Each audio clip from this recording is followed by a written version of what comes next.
கர்த்தருடைய பரிசுத்தமுள்ள நாமத்துக்கு ஸ்தோத்திரம். பயப்படாதே சிறுமந்தையே. ஆமென். சிறுகூட்டமாக இருந்தாலும் எங்களை நடத்துகிறவர் கர்த்தர் பெரியவர். அதனால் ஆரம்பத்திலே நான் இந்த இடத்துல இருக்கிற எல்லா ஊழியர்களை பார்க்கிலும் வயதிலும் சரி, அனுபவத்திலும் சரி, ஞானத்திலும் சரி குறைவுள்ளவன். தவறுகள் இருந்தால் வேத வசனத்தின் அடிப்படையிலே நான் தவறாக ஒரு வார்த்தை ஏதும் இந்த இடத்திலே பேசுவேன். ஆனால் இன்றில் இல்லை, கர்த்தர் எதுவரைக்கும் என்னை கூட்டிக் கொண்டு போகிறாரோ அதுவரைக்கும் நீங்கள் தாராளமாக என்னிடத்தில் வந்து லென் பிரதர், இந்த வசனம் இப்படி சொல்லுது, நீங்கள் இப்படி சொல்லியிருக்கிறீங்க இது என்று சொல்லி என்னை நீங்கள் தாராளமாய் திருத்தலாம். நான் இது தேவ சமூகத்திலிருந்து நான் வந்து சொல்கிறேன். ஒருவேளை கழுதையை கொண்டே ஆண்டவர் பேசுகிற நல்ல அப்பா, அவர் என்னை கொண்டு கர்த்தருடைய சித்தத்தின்படி அவர்களோடு பேசுவாரானால், அது உங்களுக்கு ஒரு ஆசீர்வாதமாக இருக்குமானால், தொடுமானால், அதை உங்களை விடுதலையாக்குமானால், நீங்கள் அதை என்னிடத்தில் சொல்லாதபடிக்கு அந்த ரங்கத்திலே கர்த்தருக்கு நன்றியை செலுத்துங்க, அவரை மகிமைப்படுத்துங்க. ஆமென். இன்றைய நாளும் இன்றைக்கு எங்களுடைய முதலாவது என்னுடைய பலிபீடத்திலே நின்று ஐரோப்பா தேசத்திலே கர்த்தருடைய வார்த்தையை நான்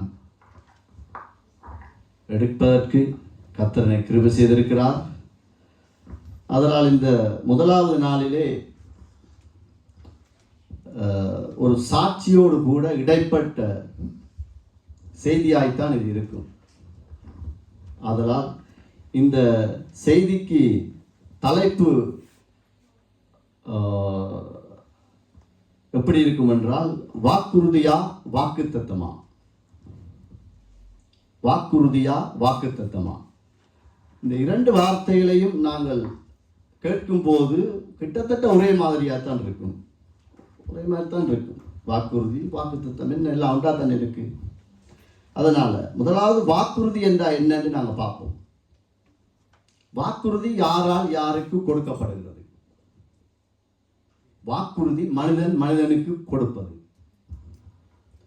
அது மனிதன் இறைவனுக்கு முன்னாலே நின்று வாக்குறுதிகளை நிச்சயமாய் அறிக்கையிடக்கூடிய வார்த்தையெல்லாம் வாக்குறுதிகள். நான் ஆண்டவரை இப்படி செய்வேன், உமக்காக ஓடுவேன், உமக்காக நிற்பேன், இதை நான் உங்களுக்காக வைராக்கியம் பாராட்டுவேன் என்று மனிதன் கடவுளுக்கும் வாக்குறுதி கொடுக்கலாம். மனுஷனுக்கும் நாங்கள் அந்த வாக்குறுதிகளை கொடுக்கலாம். உதாரணமாக இந்த வாக்குறுதிகளை நாங்கள் அதிகமானோர் தாய் தகப்பனாக இருக்கிறோம். திருமண உடன்படிக்கையிலே நாங்கள் மனைவிக்கு வாக்குறுதியை கொடுப்போம். மனைவி எங்களுக்கு வாக்குறுதி கொடுப்பாங்க. எல்லா காரியத்திலும் நான் உண்மையாக இருப்பேன், கடைசி வரைக்கும் நான் உன்னோடு இருப்பேன், உன்னை அவமானப்படுத்த மாட்டேன், நன்மையானாலும் தீமையானாலும் சாவானாலும் வாழ்வானாலும் எல்லாவற்றிலும் நான் உண்மையாக இருப்பேன். இது ஒரு கணவன் மனைவிக்குள்ளே இருக்கிற ஒரு உடன்படிக்கை, ஒரு வாக்குறுதி. அல்லது ஒரு அப்பா, இந்த இடத்துல அப்பா அம்மா கூட அப்பா தன்னுடைய பிள்ளைகளுக்கு ஒரு சில வாக்குறுதிகளை கொடுப்பாங்க. நீ பயப்படாத, அப்பா இருக்கிறேன், அப்பாட்ட இதையும் கேளு, படி, உன்னால் எல்லாம் முடியும் என்றெல்லாம் வாக்குறுதிகளை நாங்கள் கொடுத்து கொண்டே இருக்கிறோம். இந்த உலகத்தில் அது ஆண்டவரை அறிந்த பிள்ளைகளாக இருந்தாலும் சரி, ஆண்டவரை அறியாத ஜனங்களாக இருந்தாலும் சரி, இந்த வாக்குறுதிகளுக்கு குறைவில்லை. அதை நாங்கள் காணக்கூடியதாக இருக்கிறது. அம்மாவும் அப்படித்தான். அம்மாமார் எத்தனையோ பேர் வாக்குறுதிகளை கொடுத்து கொண்டே இருப்பாங்க, நம்பிக்கைக்குரிய வார்த்தைகளை சொல்லிக்கொண்டே இருப்பாங்க. நல்லது அது. ஆனால் இப்படிப்பட்ட அம்மாவோ அப்பாவோ மனைவியோ கணவனோ அண்ணனோ தம்பியோ, ஏன் அக்காமார் கூட தம்பிமாருக்கு பிறநாள வார்த்தைகளை சொல்வார்கள். அக்காமார் கூட அப்படித்தான் இருக்கிறார்கள். என்றால் வாக்குறுதியை கொடுத்து கொண்டே இருப்பாங்க. ஆனால் எங்கள் வாழ்க்கையிலே நாங்கள் காணக்கூடிய அதிக நேரத்திலே வாக்குறுதிகள் நிறைவேறப்படுவதாய் நாங்கள் காண முடியாது. அது எங்கள் சொந்த வாழ்க்கையாக இருக்கலாம், மற்றவருடைய வாழ்க்கையாக இருக்கலாம், நாங்கள் யாரையும் அதை பார்க்கலாம். உதாரணமாக நாங்கள் இப்போ எங்கள் அம்மாவோ எங்கள் அப்பாவோ உதாரணத்துக்கு நான் இந்த காணி உனக்காக, அது உனக்குத்தான் மகனே, உனக்குத்தான் என்று சொல்லி போட்டு இருப்பாங்க. அந்த அம்மாவுக்கும் அந்த பெத்த பிள்ளைக்கும் ஏதாவது ஒரு முரண்பாடு, ஏதாவது ஒரு கசப்பு வரும்போது அப்படியே அந்த வாக்குறுதி மாறுகிறதை நாங்கள் காணக்கூடியதாக இருக்குது. அது வேலைகளுடைய சொந்த வாழ்க்கையிலே அது நடந்திருக்கலாம். இந்த பிள்ளைக்கு என்று கொடுப்பாங்க, வாக்குறுதி கொடுப்பாங்க, ஆனால் இன்னொரு பிள்ளைக்கு அதை அந்த பிள்ளைக்கு தெரியாமலே அதை தாரை வார்த்து விடுவார்கள். இது தாய் தகப்பன் எத்தனையோ காரியங்கள், கணவன் மனைவிக்கு இடையிலே வாக்குறுதி. ஆனாலும் ஒரு சில எத்தனையோ காரியத்தை நாங்கள் கேள்விப்படுகிறோம். செய்திகளை பார்க்கும்போது எத்தனையோ நாங்கள் கேட்கக்கூடாத படிக்கு எத்தனையோ காரியங்கள், மனைவியினுடைய முடிவுகள், கணவனுடைய முடிவுகள் எல்லாம் மாறி மாறி மாறி இந்த உலகத்திலே நடந்து கொண்டிருக்கிறது. இன்பத்திலும் துன்பத்திலும் கடைசி வரைக்கும் உன்னோட தான் இருப்பேன். ஆனால் டிவோர்ஸ் எடுத்துட்டு இருக்கிற ஜனக்கூட்டங்களும் இருக்கு. அது கிறிஸ்தவர்கள் என்ற ஒரு போர்வையை போத்தி கொண்டு இருக்கிறவர்களும் இருக்கு. நாங்களும் குறைவு பற்றவர்கள் அல்ல என்ற அளவுக்கு இன்றைக்கு உலகம் போய்கொண்டிருக்கு. அதனால இந்த வேதாகமத்திலிருந்து ஒரு மனிதனை நாங்கள் பார்க்க போறோம். முதலாவது, அதாவது வாக்குறுதியை குறித்து நான் என்னுடைய முதலாவது செய்தி சாட்சியோடு கொண்டு போகிறேன். ஒரு சில நேரம் 5 நிமிஷம் கூடும், தயவாய் மன்னித்துக் கொள்ளுங்கள்.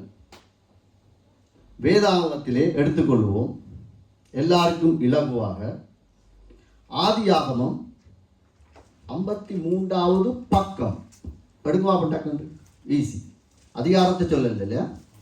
ஆதியாகமம் 53வது அதிகாரம், 53வது பக்கம், 40வது அதிகாரம், 23வது வசனம் வாசிங்க.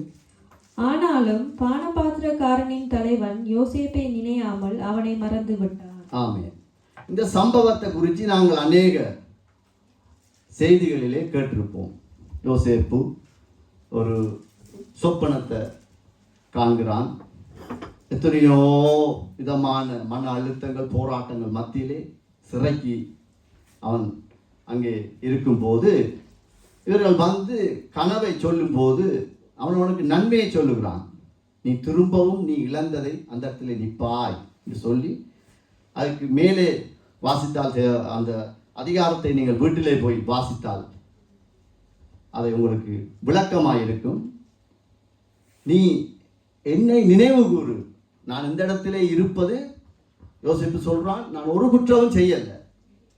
அவன் நன்மையை சொல்லிட்டான். இன்னொருவனுக்கோ நீ சாக போறா, தூக்கில் போட போறான் என்ற அளவுக்கு வந்துட்டு, அப்போ இவன் நிச்சயமா வாக்குறுதி கொடுத்திருப்பானா இல்லையா? வேதாகமத்தில் பதிவேற்றம் இல்லாவிட்டாலும் நிச்சயமாய் கொடுத்திருப்பான் இல்லையா? ஆமா, எங்களுக்கு சாதாரண ஒரு 5 வருஷ காட்ட கிடைச்சோடனே நாங்கள் எவ்வளவு வாக்குறுதியை நாங்கள் கொடுக்கிறோம். உண்மைதானே? ஆண்டவருக்கு இதை செய்வான், ஏழைகளுக்கு இப்படி செய்வான், அதை செய்வான். நிச்சயமாக அவன் கொடுத்திருப்பான். அவன் வாக்குறுதி கொடுத்த படியால் தான் இவன் சொல்றான், என்னை நீ மறக்காம நினைவு கூறு. ஆனா அவன் என்ன செய்துட்டான்? மறந்துட்டான். சரிதானே? இது வேதாகமத்தில் இருந்து ஒரு மனுஷன் தானே. இது உண்மை சம்பவம் ஒன்றை நான் இப்போது இந்த வசனத்தின் அடிப்படையிலே நான் இப்போது உங்களோடு பேச போகிறேன். ஒரு தனிப்பட்ட ஒரு மனுஷனுடைய வாழ்க்கையில் இருந்து ஒரு காரியம். அதாவது ஒரு வாலிபன், ஒரு வாலிப பெண், இருவரும் தாய் தகப்பனுக்கு, அதாவது தாய் தகப்பனுடைய விருப்பத்துக்கு மாறாக திருமணத்திலே ஈடுபடுகிறார்கள். அவர்கள் சந்தோஷமாய் வாழுகிறார்கள். ஒரு வாலிபனை நம்பி ஒரு பெண், வாலிப பிள்ளை தாய் தகப்பனை விட்டு அவனோடு வாழ்க்கையை ஆரம்பிக்குமானால் அவன் எவ்வளவு பேசியிருப்பான், நம்பிக்கைக்குரிய எவ்வளவோ வார்த்தைகளை அவன் சொல்லியிருப்பான். எவனுக்கும் பயப்படாத, நான் கடைசி வரைக்கும் பார்ப்பேன். அப்படித்தானே? சும்மா யாரும் விடணும், அம்மா அப்பா விட்டுட்டு வாண்டி யாருமே போறதில்லை. அப்படிப்பட்ட சூழ்நிலையில அந்த குடும்பம் இணைகிறது. அப்படியே இணைந்து கொண்டு வரும்போது அவர்களுக்கு ஒரு மூத்த பிள்ளை பிறக்குது, அது ஆம்பளை பிள்ளை. இரண்டாவது ஒரு பிள்ளை பிறக்கிறது, அதுவும் ஆம்பளை பிள்ளை. மூன்றாவது ஒரு பிள்ளை பிறக்கிறது, அதுவும் ஆம்பளை பிள்ளை. நான்காவதாய் பிறக்கிறது, அது ஒரு பொம்பளை பிள்ளை. ஐந்தாவதாய் ஒரு பிள்ளை பிறக்குது, அதுவும் ஆம்பளை பிள்ளை. இந்த கடைசியாய் பிறந்த மகன் வளருகிறான். அவனுக்கு கிட்டத்தட்ட 3 வயது. 3 வயது நிறைவாக முன்னதாகவே அந்த தகப்பன் மரித்து போகிறான். யாரு? அம்மா அப்பா விட்டுட்டு வா, நான் உன்னைய பாப்பன், நான் வாழ வைப்பன், என்னென்றாலும் நான் உனக்காக செய்வன் என்று சொன்ன அந்த தகப்பன் மரித்து போகிறார். அவர் எப்படி மரிக்கிறார் என்றால், விபத்தில் அல்ல, வியாதியில் அல்ல, இல்லாட்டி வேறு யாரும் அவர்களை குத்தி கொலை செய்தல்ல. அவர் தன்னைத்தானே மாய்த்துக் கொள்கிறார். தற்கொலை என்னும் காரியத்தை அவர் செய்து மரிக்கிறார். கடைசி பிள்ளைக்கு 3 வயது நிறைவாகவில்லை. அப்ப அந்த தகப்பன் அந்த பிள்ளைகளை குறித்து வாக்குறுதி கொடுத்த எல்லாவற்றையும் அவன் மறந்தது நிமித்தம் தான் அவன் தற்கொலையை ஏற்றுக்கொள்ள முடிந்தது. இல்லாட்டி 5 பிள்ளை, கடைசி பிள்ளையாவது பார்த்து 3 வயசு, இவன் நான் தனியை விட்டுட்டு போறேனே என்று சொல்லி, ஏன்னா சாதாரணமாய் விபத்திலே வந்து மரித்தால் அது யாரும் அதுக்கு பொறுப்பில்லை. அவரே மரிக்கணும் என்று நினைத்து மதுவை குடித்து தப்பக்கூடாது என்ற ரீதியிலே விஷத்தை அருந்த அவ்வளவு வைராக்கியம் கொண்ட ஒரு தகப்பன் வாக்குறுதிகளை மறந்து போனார். அந்த பிள்ளை 3 வயது பிள்ளை வளருது. அந்த பிள்ளையை 5 வயதிலே கொண்ட ஒரு அனாதை இல்லத்திலே அந்த தாய் விடுகிறார். உண்மை சம்பவம், கதையல்ல, வேதாகமத்தில் இருந்தல்ல, வாழ்க்கையிலே நடந்த ஒரு உண்மை சம்பவம். 5 வயதிலே ஒரு பிள்ளையை கொண்டு அனாதை இல்லத்திலே விட்டால் எப்படி இருக்கும்? அனாதைக்கு என்ன அர்த்தம் தெரியுமா? என்ன அர்த்தம்? தண்டனை செய்யாமல் தண்டிக்கப்படக்கூடியவன் தான் அனாதை. அவனை கேட்க பார்க்க யாருமே இருக்க மாட்டாங்க, யாரும் அடிப்பாங்க, யாருமே சொல்லுவாங்க. காரணம், அனாதவன். அம்மா அப்பா இருந்தா நாங்களே சொல்லுவோம், எந்த பிள்ளைக்கு என்ன நீ இப்படி கேட்பா, ஏன் என்ன பிறகு இப்படி சொல்லிட்டீங்க, ஏன் அம்மா அப்பா உயிரோடு இருக்கிறோம். அனாதைக்கு தான் பொருள். செய்யாத குற்றத்துக்கு தண்டிக்கப்படக்கூடியவன் தான் அனாதை. அப்படிப்பட்ட ஒரு இடத்திலே 5 வயது பிள்ளை வளருகிறது. காலையில எழும்பணும் 4:30 மணிக்கு, தன்னுடைய காரியங்களை தானே செய்யணும். முகத்தை கழுவினாலும் சரி, பாத்ரூமுக்கு போனாலும் சரி, உடுத்தினாலும் சரி, எல்லாம் செல்ஃப் ஸ்டாண்டிங், தனியே செய்யணும். 5 மணிக்கு ஆயத்துக்குள்ள போய் இருக்கணும். உங்களோட அப்பா அம்மாவை கேட்டா தெரியும், உங்களுக்கெல்லாம் அது தெரியாது. காராத்தப்பான 4 வெட்டி ஒரு துண்டு தான் கொடுப்பாங்க அவனுக்கு.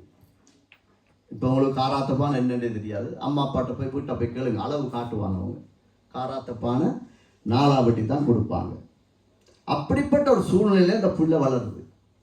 இந்த பிள்ளை வளரும் போது ஒரு 10-11 வயதில் அந்த தாய் திரும்பவும் அங்கிருந்து அந்த பிள்ளையை கூட்டிக் கொண்டு வருகிறார். காரணம், அந்த தாயினுடைய அண்ணன் உறுதிமொழி கொடுத்து, சரி அவன் அப்படி விட்டுறக்கூடாது, நான் 4 பேரை குறித்து கேட்கவில்லை, 5 பிள்ளைகள் ஒருவனை குறித்து தான் நான் பேசி கொண்டிருக்கேன். அப்போ அவளை கூட்டி வந்துட்டாங்க. கூட்டி வந்தால் 10 வயது பிள்ளை. அவன் காதுகள் கேட்கிறது, இவன் தான் அப்பனுக்கு யமன். 10 வயது பிள்ளையை பார்த்து யார் சொல்றது? உறவுகள், தாயை தவிர அவன் சொந்த காதுகளால் கேட்கிறான், இவன் தான் அப்பாவுக்கு யமன், இவன் பிறந்தபடியால் தான் அப்பன் மரித்தான். அந்த அளவுக்கு ஒரு கொடூரமான ஒரு சூழ்நிலையிலே அந்த பிள்ளை வளருது. பசி, பட்டினி, மாமன்காரன் கூப்பிட்டுட்டார், மாமா தூர இடத்துல வேலை, மாமா இருக்கும்போது அவர்களை பார்த்தார்கள், மாமா இல்லாத போல ஒரு வேளை, அதாவது ஒரு நாளைக்கு ஒரு பிளேட் சோறு தான் வரும். அந்த அம்மாவுக்கும் மகனுக்கும் அண்ணன்காரனுக்கும் அக்காக்காரிக்கும் எப்படி இருக்கும் சொல்லுங்க. அந்த பசி தாங்க இல்லாமல் அந்த புல்லை ரோட்டில் இருக்கிற வாழைப்பழத்தோடு எடுத்து சாப்பிட்டுருக்கு. மாம்பழத்தோட இன்னொருத்தன் மாம்பழத்தை சூப்பிட்டு போட்டு தூக்கி வீசின ஒளிஞ்சிருந்து பார்த்து அந்த புல்லை சாப்பிட்டுருக்கு. உங்களோட அம்மா அப்பாட்ட போய் கேட்டு பாருங்க. இப்போதான் உங்களுக்கு பிரெட்டெல்லாம் பொலிஷாக இருக்கு. ஸ்ரீலங்காவில் அப்படி இல்லை. பான் கருகி இருக்கு, மேல் பக்கம் கருப்பாக இருக்கும். அது பேக்கரியில் போட்டு இப்போதான் ஓவன் அது இதெல்லாம் வந்துட்டு. அப்போ அவங்க என்ன செய்வாங்கன்னா பானை வாங்கி அந்த மேலால் இருக்கிற அந்த கருகளை அப்படியே வெட்டி கோழிக்கு போடுவாங்க, தாராக்கு போடுவாங்க, நாய்க்கு போடுவாங்க, காகத்துக்கு போடுவாங்க. அந்த 10 வயசு பிள்ளை அதை பார்த்து கொண்டு இருக்கும். எப்படா இந்த பானை வாங்கிட்டாங்க, எப்படா இது வீசப்படும், உடனே போய் அதை எடுத்து சாப்பிடுவான், தூசியை தட்டி போட்டு. இதுக்கெல்லாம் காரணம் என்ன? அந்த தகப்பன் கொடுத்த வாக்குறுதியை தகப்பன் மறந்து விட்டான். தகப்பன் ஒருவேளை அவமானத்திலே தாங்க முடியாமல் மறைத்தது அவனுக்கு நியாயமா இருக்கலாம், அந்த அப்பாவுக்கு அது நியாயமா இருக்கலாம். இந்த அவமானத்தை என்னால் தாங்க முடியாது, ஆனால் பிள்ளைகளுக்காய் என் மனைவிக்காய் நான் கொடுத்த வாக்குறுதியை மறந்து விட்ட ஒரு தகப்பனுடைய அந்த செயலின் விளக்கிறேன் தான் இந்த மகனுடைய வாழ்க்கை. எப்படி இருக்குன்னு சொல்லுவாங்க. அந்த மகன் ஒரு நாள் 11 வயசு 12 வயசு ஸ்கூல் விட்டு வர பசி. அந்த நாளையில் ஆஸ்பத்திரிக்கு போனால் அள்ளித்தான் கொடுப்பான் டேப்லெட்டை. மஞ்சளும் நீலமும் போட்ட ஒரு கூல்ஸே அதிகமாக கொடுப்பாங்க, கேப்சூல்னு சொல்லுவாங்க. ஸ்கூல் விட்டு வாரான், ஆம்பிளப்பில் அந்த வெள்ளையா ஒரு பார்சல் இருக்கு, எடுத்து பார்க்குறார். டேய் குளிச வடிவா இருக்கு, பசி, என்ன செய்யறது?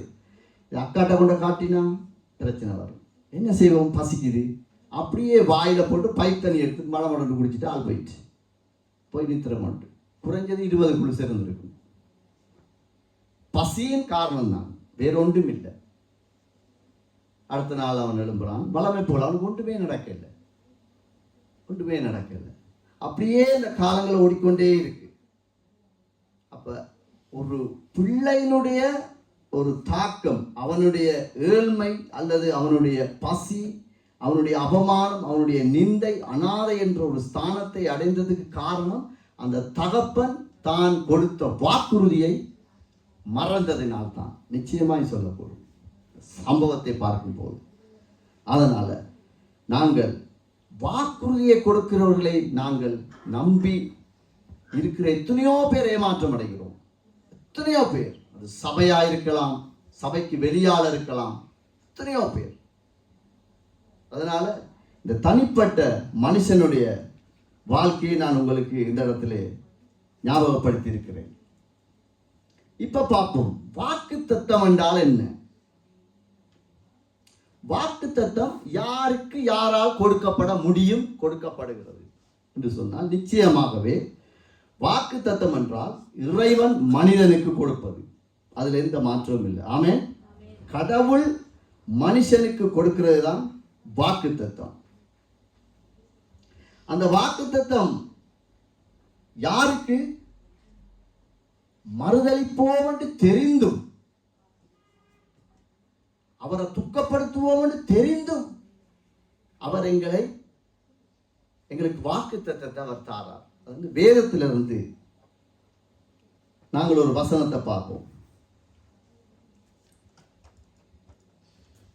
இது வேதத்திலே மிகவும் பெருமதியான ஒரு வாக்குத்தத்தம். எத்தனையோ வாக்குத்தத்தங்களை நாங்கள் எடுத்திருக்கலாம். வருஷா வருஷம் பிறந்த நாள், ஞானஸ்தான நாள், வாக்குத்தத்தத்துக்கு குறைவே இல்லை, எடுத்துக்கொண்டே இருக்கிறோம். 25 வருஷம் ஞானஸ்தானம் எடுத்தா நிச்சயமாய் 25 வருஷம் 25 வாக்குத்தத்தம் எடுத்திருப்பாங்க. ஆனா தி பெஸ்ட், இந்த பரிசுத்த வேதாகமத்திலே இருக்கிற வாக்கு தத்தத்துக்குள் மிகவும் பெருமதியான விலையேற பெற்ற ஒரு வாக்கு தத்தத்தை இப்ப நாங்க பார்க்க போறோம். எடுத்துக்கொள்ளுங்க. பழைய ஏற்பாடு 853வது பக்கம் எடுப்பதற்கு இலகுவாயிருக்கும். பழைய ஏற்பாடு 83வது பக்கம் ஏசாயா 46:3-4. யாக்கோபின் சந்ததியாரே, இஸ்ரவேல் சந்ததியின் மீதியாகிய சகல ஜனங்களே, எனக்கு செவி கொடுங்கள். தாயின் வயிற்றில் தோன்றினது முதல் உங்களை ஏந்தி, தாயின் கர்ப்பத்தில் உற்பத்தியானது முதல் உங்களை தாங்கினேன். உங்கள் முதிர் வயது வரைக்கும் நான் அப்படியே செய்வேன். நரை வயது மட்டும் நான் உங்களை தாங்குவேன். நான் அப்படி செய்து வந்தேன். இனிமேலும் நான் ஏந்துவேன், நான் சுமப்பேன், தப்புவிப்பேன். ஆமென்.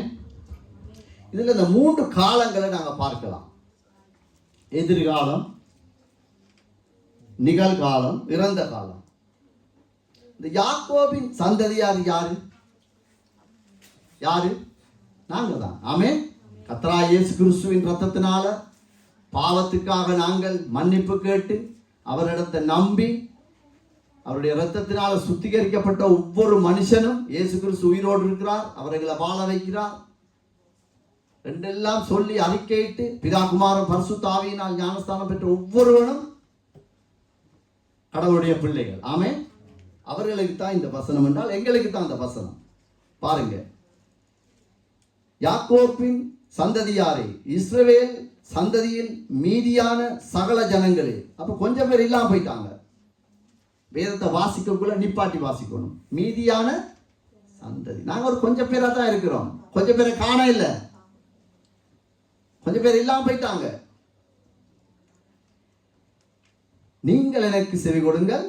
தாயின் வயிற்றில் தோன்றினது முதல் உங்களை ஏந்தி, தாயின் வயிற்றில் தோன்றினது அந்த கரு, சின்ன கரு, ஆறாலும் காண முடியாத ஒரு சின்ன ஒரு புழு மாதிரி இருக்கும். அந்த கரு, அது தாயின் வயிற்றில் தோன்றினது முதல் உங்களை ஏந்தி, தாயின் கர்ப்பத்தில் உற்பத்தியானது முதல் உங்களை தாங்கினேன். நீங்கள் ஒரு பிள்ளையாய், நானும் நீங்களும் பிள்ளையாய், நாங்கள் அப்படியே உரு எடுக்கும் போதும் அவர் எங்களை தாங்கி இருக்கிறார். உங்கள் முதிர் வயது வரைக்கும் நான் அப்படி செய்து வந்தேன். நரை வயது மட்டும் நான் உங்களை தாங்குவேன். நான் அப்படி செய்து வந்தேன்.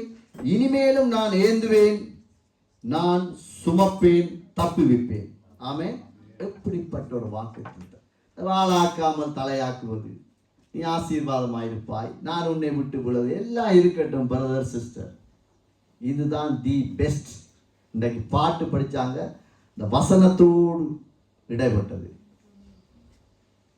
மறைவாய் வளர்ந்த கருவை கர்த்தர் கண்டார். ஆமென். இதான் வாக்குத்தத்தத்தை நாங்க சுவைக்கணும், அறிக்கைட்டு நம்பணும், அறிக்கைட்டு ஜெபிக்கணும். அப்பதான் அதனுடைய அந்த விசுவாச உணர்வு எங்களுக்குள்ள வரும். அதனால இது ஒரு எங்களுக்கு மிகுந்த ஒரு ஒவ்வொரு கிறிஸ்தவனுக்கும் அது எப்படிப்பட்டவனா இருக்கலாம், தோல்வியா இருக்கலாம், கலக்கத்தோடு இருக்கலாம், பிள்ளைகளை குறித்து கேள்விகளோடு இருக்கலாம், மனைவியை குறித்து கேள்விகளோடு இருக்கலாம், கணவனை குறித்து கேள்விகளோடு இருக்கலாம், ஊழியங்களை குறித்து கேள்விகளோடு இருக்கலாம், பிள்ளைகளுடைய எதிர்காலம், படிப்பு, திருமணம், எத்தென்றாலும் எல்லாவற்றுக்கும் முதல் முத்திரை இந்த வாக்குத்தத்தம். ஆமென். காரணம், எங்கள் கருவை கர்த்தர் கண்டார்.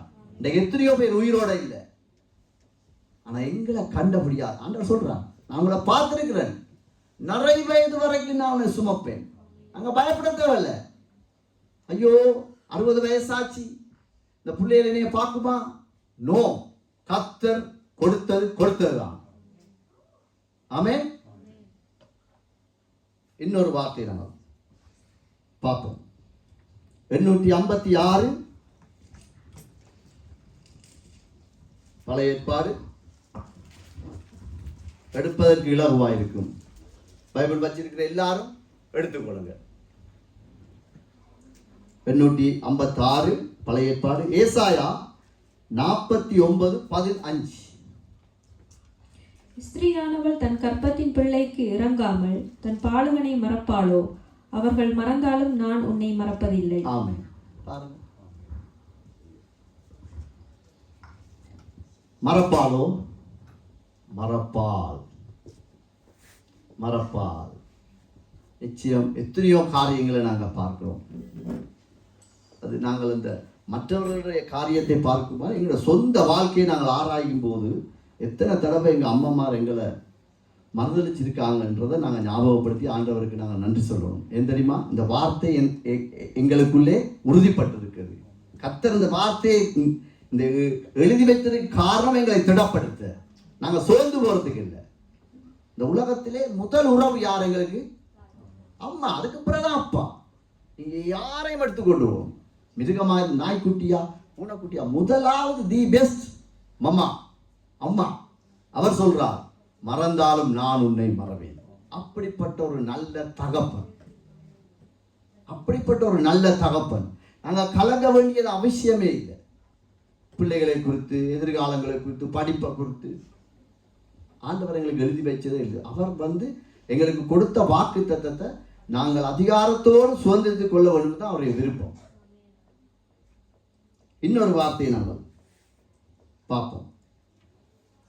பழைய ஏற்பாட்டில் 939வது பக்கம்.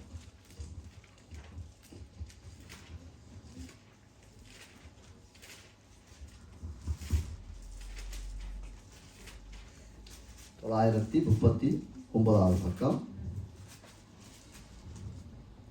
எரேமியா 46:28 வாசிங்க. என் தாசனாகிய யாக்கோபே, நீ பயப்படாதே என்று கர்த்தர் சொல்லுகிறார். நான் உன்னுடனே இருக்கிறேன். உன்னை துரத்திவிட்ட எல்லா ஜாதிகளையும் நான் நிர்மூலமாக்குவேன். உன்னையோ நான் நிர்மூலமாக்காமல் உன்னை மட்டாய் தண்டிப்பேன். ஆனாலும் உன்னை நான் குற்றமில்லாமல் நீங்களாக்க விடுதலையாக்கினேன் என்றார். ஆமென். இந்த வசனத்தை வாசிக்கும் போது நாங்கள் எங்களோட பேரை போட்டு வாசித்தால் இன்னும் அது விசுவாசத்தை அதிகரிக்கும். எப்படி என்றால், நான் வாசிக்கிறேன். என் தாசனாகிய லெனின் குடும்பமே, நீ பயப்படாதே. அப்படி ஒவ்வொருத்தரும் வாசிக்கலாம். என் தாசனாகிய யாக்கோபே, என் தாசனாகிய பார்த்தியே, என் தாசனாகிய குணாவே, என் தாசனாகிய சுரேஷே, என் தாசனாகிய ஜூஜினே, இந்த இடத்துல இல்லாத என் தாசனாகிய கிறிஸ்தியே வாசிக்கலாம். இது எங்களுக்கு தான் அந்த வார்த்தை. அவர் என்ன சொல்றார்? எல்லாத்துக்கும் முதல் அந்த பெஸ்டான வசனம், நான் உன்னை மட்டாய் தண்டிப்பேன். பார்த்தீங்களா ஆண்டவர் அன்பை? பார்த்தீங்களா? இந்த வசனம் இப்படியே இருக்கட்டும். இப்போ அந்த அனாதையாய் வளர்ந்த பிள்ளையினுடைய பக்கமாய் நான் ஒரு விஷயம் உங்களை கூட்டிட்டு போறேன். இந்த வாக்கு தத்தங்கள் இந்த தனிப்பட்ட மனுஷனுடைய வாழ்க்கையில எப்படி இடைப்பட்டது, அது முக்கியம். ஏண்டா அவன் அப்படியே வளர்ந்து வரும்போது பசியை மாத்திரம் பார்த்தவன், சரியான உடுப்பு இருக்காது, எப்படியோ வாலிபனா வளர்ந்து ஓரளவுக்கு வந்து தன்னுடைய 23வது வயதுல தான் விரும்பினபடி பெண்ணை திருமணம் செய்கிறான். அது தாய்க்கும் விருப்பம் இல்லை, யாருக்கும் விருப்பம் இல்லை. திருமணம் செய்தாச்சு. அந்த வாலிபனுக்கு 23 வயசு, அந்த வாலிப பிள்ளைக்கு 18 வயது நிறைவாய் முடியவில்லை. அந்த சூழ்நிலை அவன் அப்படி ஆக்கிட்டு, அப்படியே அவர்கள் வாழ்ந்து கொண்டிருக்கும் போது கனகாலம் செல்லவில்லை. சரியாக 1.5 வருஷத்துக்குள்ள அந்த 2 குடும்பமும் அவனை கைவிட்டுட்டு, நீங்க கல்யாணம் கட்டினீங்க, நீங்களே பார்த்துக்கொள்ளுங்க. 6 மாத குழந்தையோடு அவன் ரோட்ல வந்து நிற்கிறான். வீட்டில் இருக்க விருப்பம் இல்லாடி வெளியா போ. யாரு நிற்பா? பிச்சைக்காரன் கூட நிற்க மாட்டான். ரோட்டில் பிச்சை எடுக்கிறவங்க கூட ₹1 கொடுத்தா தூக்கி எறிவான், போ தேவையில்லைன்னுவான். அப்ப யாரும் இருக்க மாட்டாங்க. யாரோ ஒரு உறவு இல்லாதவர்கள் அவனை ஆதரிச்சு, அப்படியோ அவன் கொஞ்சம் கொஞ்சமா முன்னுக்கு வந்து கஷ்டப்பட்டு ஆண்டவரை ஏற்றுக்கொள்ற அவனுக்கு ஒரு வாய்ப்பு கிடைச்சது, ஒரு சந்தர்ப்பம் கிடைச்சது. அவனுக்கு சத்தியம் சொன்னது யார் என்றால், கொழும்பு தேசத்திலே இருந்து ஒரு ஜோடி வருது, ஒரு ஆணும் பெண்ணும் பாராங்க. திருவோணமலையில பெரிய ஒரு மலை இருக்கு, ராவணன் பெட்டன்னு சொல்லுவாங்க. அதுல இருந்து குதிச்சா யாரும் தப்பேலாது, தற்கொலை செய்யறதுக்கு வாராங்க. அவங்க பஸ்ஸில் வந்த இடத்து அந்த குடும்பத்தை ஒரு அம்மா கண்டு அவங்களுக்கு ஆண்டவரை பற்றி சொல்லி நீங்கள் ஏன் சாக போறீங்க வாங்கன்னு சொல்லி அந்த அம்மா கொண்டு வச்சு அவங்களுக்கு சத்தியத்தை சொல்லி அவங்க ரசிக்கப்பட்டு இந்த மகனுக்கு சத்தியம் சொல்றாங்க. அப்ப இவருக்கு பயம். இப்ப என்னன்னு சொன்னால் இவர் ரோமன் கத்தோலிக்கத்துல உருவாக்கப்பட்ட ஒரு பிள்ளை, கோயில்ல மணி அடித்தவர், பீடங்களை ஆயத்தப்படுத்துகிறவர், ஒஸ்தி வைனெல்லாம் இவர் தான் வைப்பார். ஆனா அந்த பிள்ளை 15-16 வயசுல அப்ப அந்த தேவ பக்தியும் கொஞ்சம் இருக்கு, ஒரு பயம். இவருடைய நோக்கம் என்னன்னா இந்த தரத்துல இருந்து வெளியே வந்துடும். நான் சின்னன்ல இருந்து பார்த்தது என்ன பசியும் பட்டினியும் தான், வேற ஒன்றும் இல்லை. இவருடைய கனவு முழுக்க என்ற சொந்த காசுல ஒரு ராத்த பானை வாங்கி தனியாக சாப்பிடணும் என்ற அவருடைய நிலைமை தான். அவருடைய தகுதிக்கேற்ற மாதிரி தான் அவருடைய எண்ணம் இருந்தது. ஒரு 5 முட்டையை வாங்கி தனியாக சாப்பிடணும் அவிச்சு, அவதான் அவருக்கு பெரிய கோடீஸ்வரன் என்ற எண்ணம். அப்ப எப்படியாவது இதுல நான் வெளியே வரணும் என்று சொல்லி அந்த பிள்ளை ஆண்டவருக்கு ஒப்பு கொடுக்குது.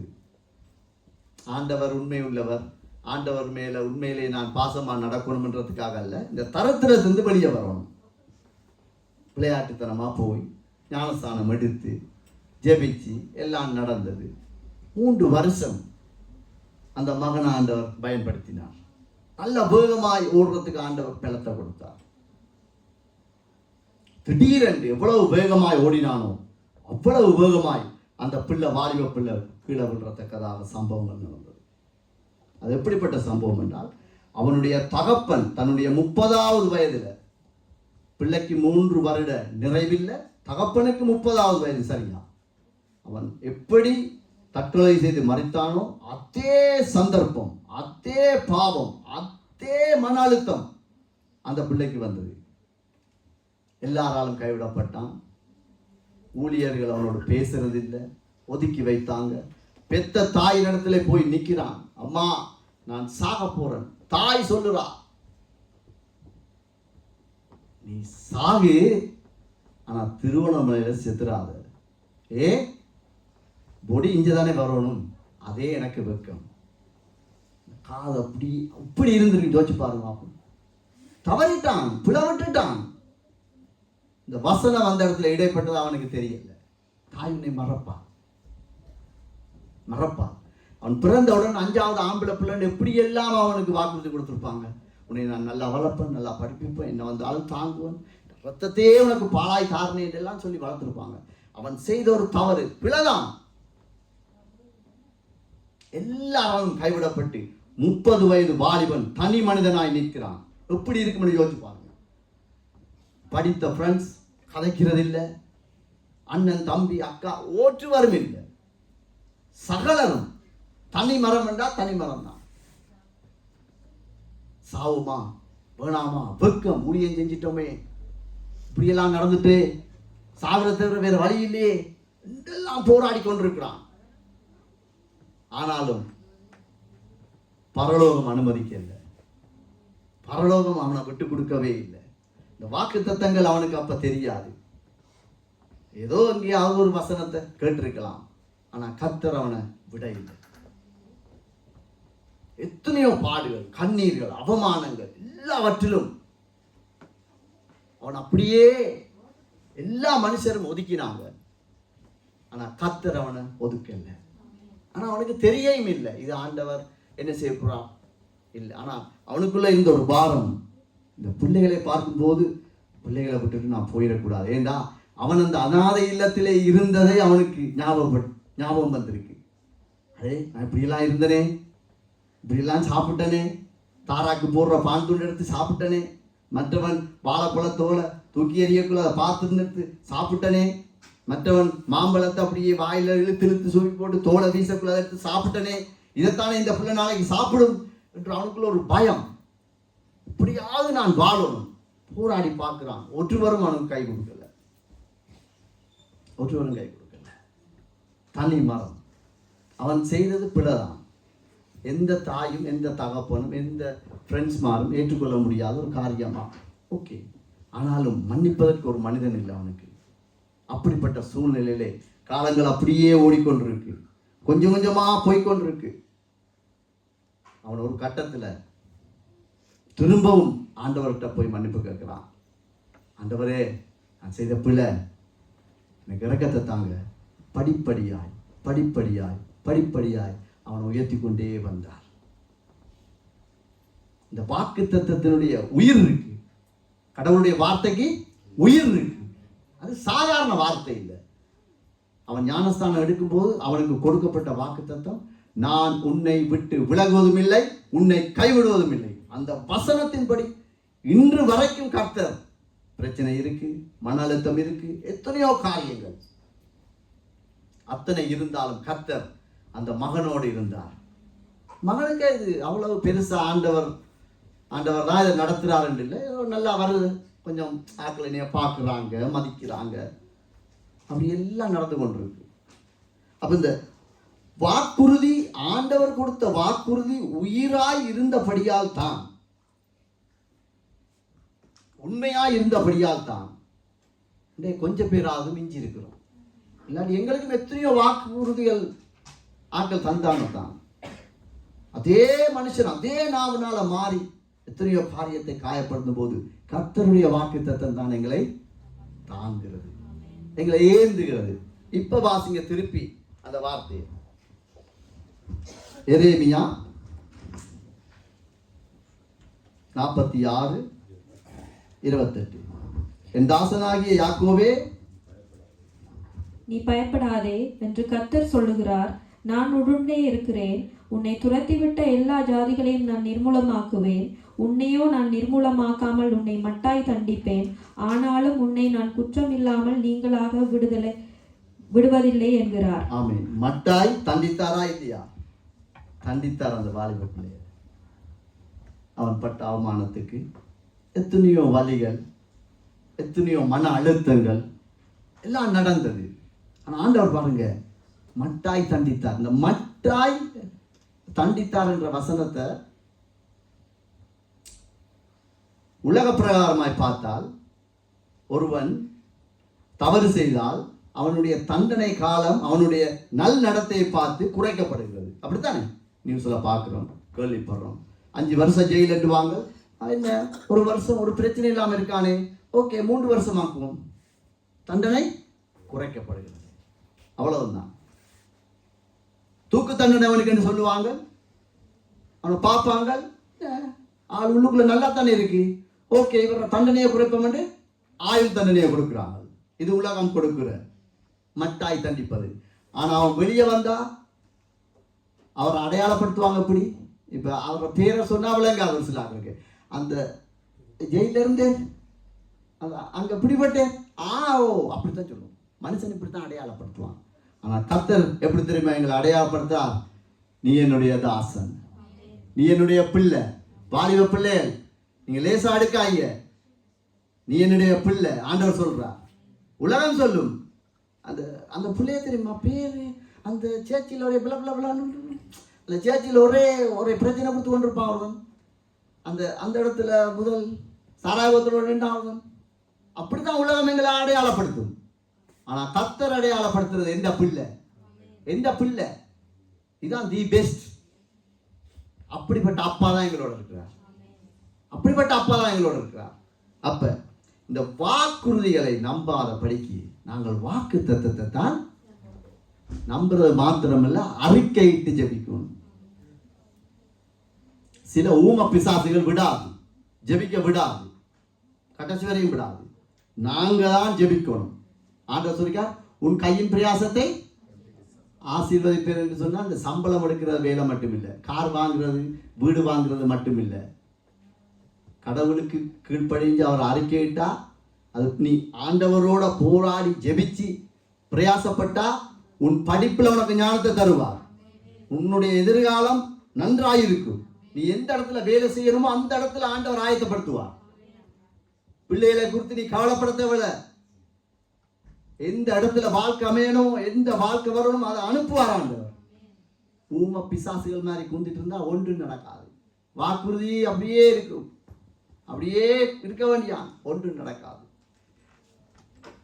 அநாத பிள்ளையை கர்த்தர் அவ்வளவு உன்னிப்பாய் பார்ப்பாரானால், கனப்படுத்துவாரானால், நேசித்திருந்தால், நீங்க இயேசு கிறிஸ்துவின் ரத்தத்தினால ஞானஸ்தானம் பெற்றவர்கள் அல்ல, பாவத்தை ஆண்டவர் ஒப்பு கொடுத்த நீங்கள் அல்லவா, வாக்கு தத்தங்களை எல்லாம் நீங்கள் எடுத்து சாட்சி சொன்னீங்களா?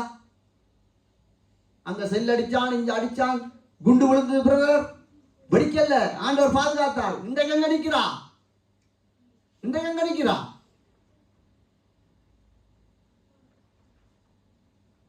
வாக்கு தத்தத்தை மறந்துட்டோம். ஆண்டவருக்காக வைராக்கிய பாராட்டணும். வாசிக்கிறவரை நிப்பாட்டக்கூடாது. அப்பியாசப்படுத்தணும்.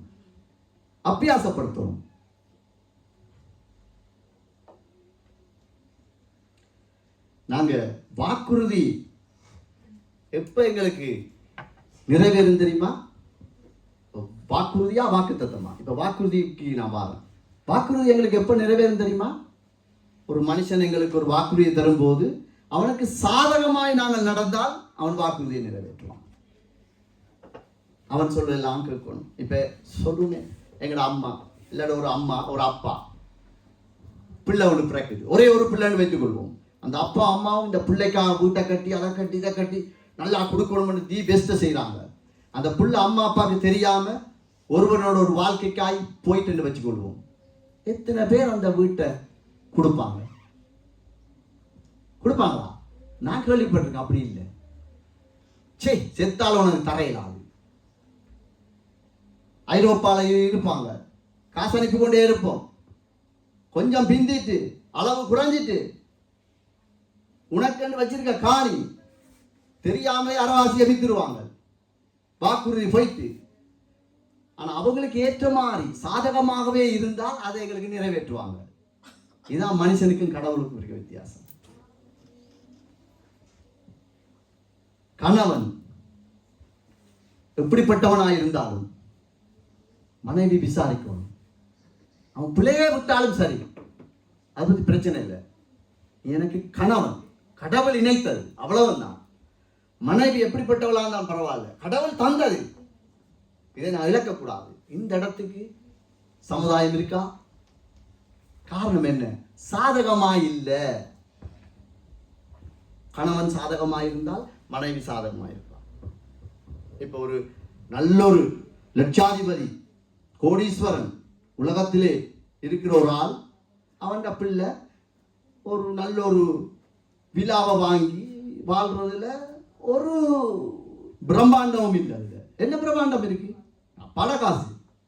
அதே சமயம் ஒரு ஏழை விவசாயி இல்லாட்டி ஒரு ஏழை சாதாரண ஒரு கூலிக்காரன் என்னைய போல ஒருத்தன் இந்த பிள்ளைக்காக தான் கொடுத்த வாக்குறுதியை இல்ல, ஆண்டவர் தந்த பிள்ளை, ஆண்டவர் தந்த பிள்ளை, ஆண்டவர் தந்த பிள்ளை என்று நாங்கள் ஓடும்போது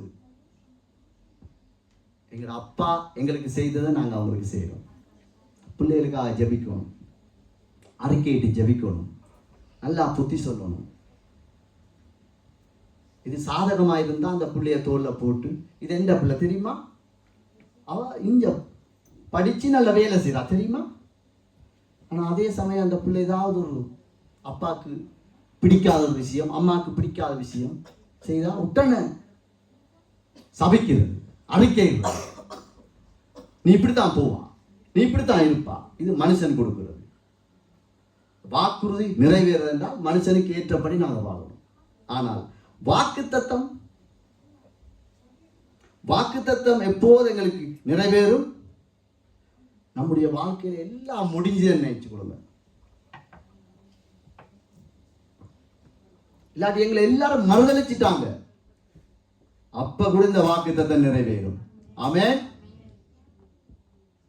அது அந்த வாலிபனுடைய வாழ்க்கையில நிறைவேறி இருக்கு. இது கதை அல்ல, நிஜம், உயிருள்ள ஒரு சாட்சி. எல்லாம் விட்டாங்க. அதனுடைய விளைவு என்ன தெரியுமா? எல்லாராலும் கைவிடப்பட்டு, எல்லாராலும் சபிக்கப்பட்டு, எல்லாராலும் நியாயம் தீர்க்கப்பட்டு, அவனை கர்த்தர் வாக்குத்தத்தத்தை ஞாபகப்படுத்தி அவனை உயர்த்தும் போது அந்த யோசேப்பை எப்படி உயர்த்தினாரோ, ஆரம்பத்திலே நான் காண்பிச்சேன் அல்லவா, யோசேப்பு அவனை எந்த நிலைக்கு வந்தான் அதே போல.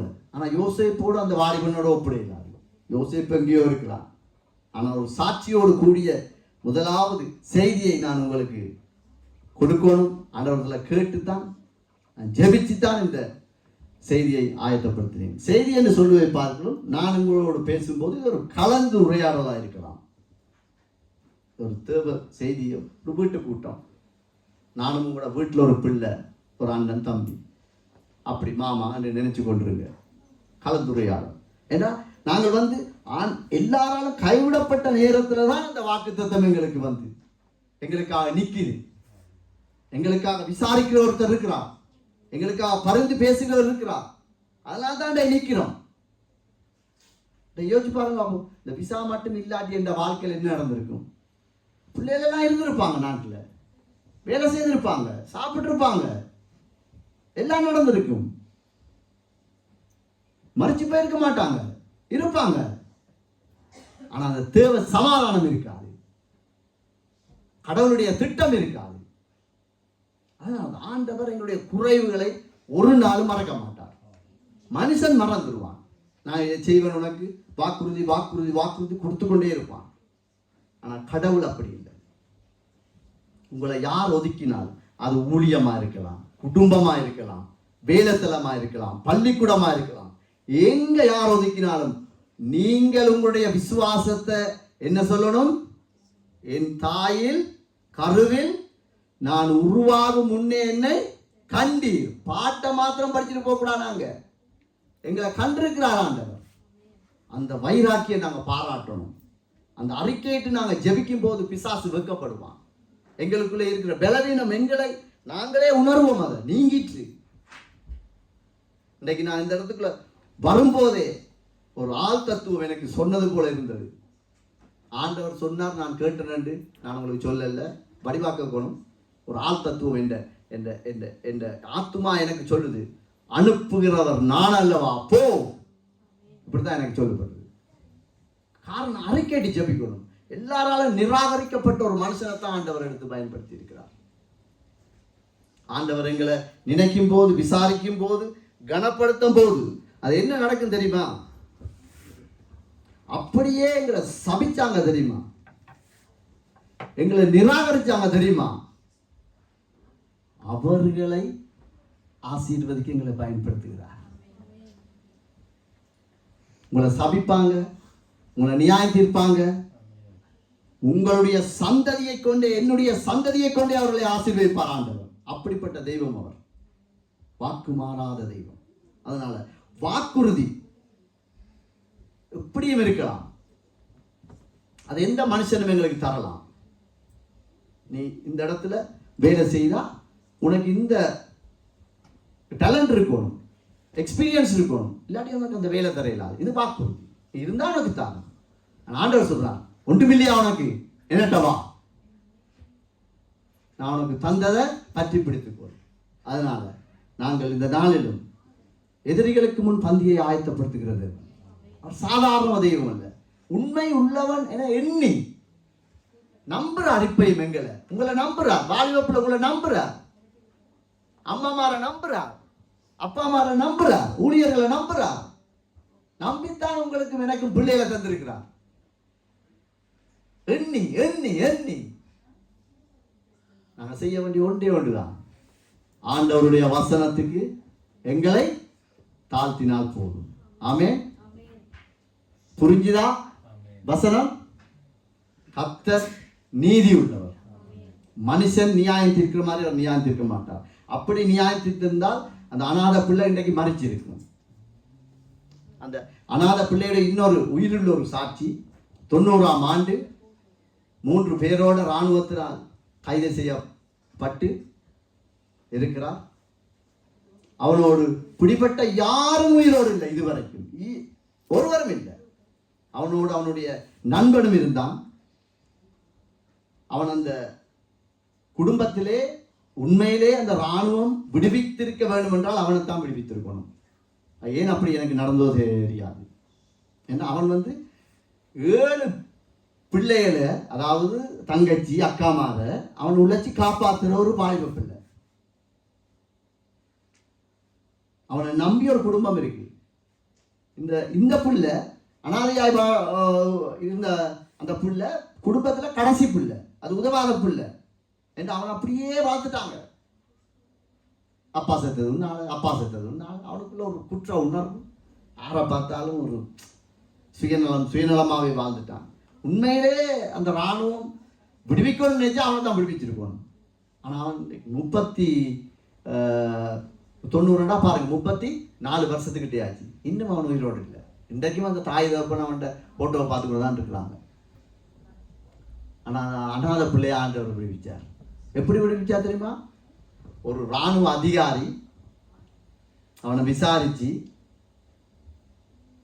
நான் காலையில் 4:30 மணிக்கு பான் எடுக்க போகணும் கேம்புக்கு, நீ மெஸ்ஸில் வேலை செய்கிற மாதிரி, குசினியில் வேலை செய்கிற மாதிரி, பான் எடுக்க வர மாதிரி என்னோட வா. செக் பாயிண்ட்ல உன்னை விசாரிப்பாங்க, இவராரு எங்கே போகிறாரு, நீ சொல்லு, நான் இந்த இடத்துல வேலை செய்கிறேன், நான் பேக்கரிக்கு போகிறேன், பான் எடுக்கன்னு சொன்னால் போதும். அந்த மகனுக்கு கடவுள் கொடுத்த ஞானம், சிங்களம், சகோதர மொழி நன்றாய் பேசக்கூடிய ஒருவர், ஒரு இராணுவ அதிகாரி. அந்த இராணுவ அதிகாரி விட்டது என்னன்னா, நீ உடுப்படுத்திட்டு வா. யாரும் அடி வாங்கி 7-8 நாள் அடி வாங்கினவன் வீட்டை போய் உடுப்படுத்திட்டு இராணுவ கேம்புக்கு திருப்பி போவானா? இல்லை தானே? பாருங்க, அந்த அதிகாரியுடைய இருதயத்தை ஆண்டவர் எப்படி மாற்றிருக்காரு. இதெல்லாம் அவனுக்கு அப்போ தெரியல. எந்த இடத்த பிடிச்சாங்களோ அதே இடத்த இப்படி 5 மணிக்கு அந்த மகனை இறக்கிட்டான், போயிட்டான். எவ்வளவு அற்புதம் தெரியுமா? அன்றைக்கு அந்த அவனுடைய நண்பன் இன்றைக்கு உயிரோடு இருக்காரா இல்லையோ, எல்லாரும் ஒவ்வொரு மாதிரி சொல்றாங்க, அவங்கள வச்சிருப்பாங்க, சில பேர் சொல்றாங்க இல்லை அவர்கள் எல்லாம் அழித்திருப்பார்கள். அந்த பகுதி எனக்கு தெரியாது. ஆனா 34 வருஷமா அன்றைக்கு மாறி நடந்திருந்தால் இந்த வாலிப பிள்ளை மறைச்சி அடக்கம் செய்து மறந்தே இருப்பாங்க. வருஷத்துக்கு ஒருக்க அப்பயாவது அம்மாவோ கூட பிறந்தவர்களோ பேசியிருப்பாங்க, அவ்வளவுதான். கர்த்தர் எவ்வளவு நல்லவர். ஆமென். அதுக்காக அந்த மற்ற நண்பனை பார்க்கிலும் இந்த அனாதையாய் வளர்க்கப்பட்டவன் நீதிமான் என்பதற்காக அல்ல, கர்த்தர் ஒரு சித்தம் வைத்திருக்கார். எங்களுடைய உங்களுடைய ஒவ்வொருவருடைய பிறப்பிலும் தேவ சித்தம் இருக்கு. நீங்க சாதாரணமாக நினைக்காங்க, சண்டே ஸ்கூல்ல வந்து இதுல நிக்கிற சின்ன சின்ன பிள்ளை தானே அற்பமாயெல்லாம் நாங்கள் யோசிக்க கூடாது. ஒவ்வொரு பிள்ளையிலும் பிறப்பிலும் தேவ சித்தம் இருக்கு. அவர் கொடுத்த வாக்கு தத்தம் இருக்கு. அது நின்று எங்களுக்கு பேசும், அது எங்களுக்காக வழக்காடும். அதை நாங்கள் மறக்கக்கூடாது. பிரச்சனை இருக்கலாம், மன அழுத்தம் வரலாம், தோல்வி வரலாம், வெற்றி வரலாம், என்ன நடந்தாலும் நாங்கள் கர்த்தரை விட்டு போகாத ஜனங்களாக இருக்கணும். அதனால வாக்குறுதிகளை நம்புவதை பார்க்கிறோம், வாக்கு தத்தமே எங்களுடைய வாழ்க்கையிலே எங்களை உயிரூட்டக்கூடியது, எங்களை உருவாக்கக்கூடியது. ஒரு கொஞ்ச நேரம் எடுத்துட்டு மன்னிக்கணும். நாங்கள் இந்த நேரம் ஜெபிப்போம். தலையில தாழ்த்தி. பரிசுத்தமுள்ள தகப்பனே, நாளும் என்னோடும் சபை மக்களோடும் என் குடும்பத்தோடும் நீர் இருந்த மனைவி பிள்ளைகளோடும் இவர்களுக்கு கொடுத்த மனைவி பிள்ளைகளோடும் வாலிப பிள்ளைகளோடும் நீங்க பேசி இருக்கிறீங்க. பரலோகம் இந்த நாளிலே எங்களை எப்படி மாற்ற விரும்புகிறதோ, நாங்கள் எப்படி வாழ விரும்பணுமோ அப்படியே வாழ எங்களுக்கு உதவி செய்யுங்க. எங்களுக்கு கிருபை தாங்க. இயேசுவின் நாமத்தில் பிதாவே, ஆமென்.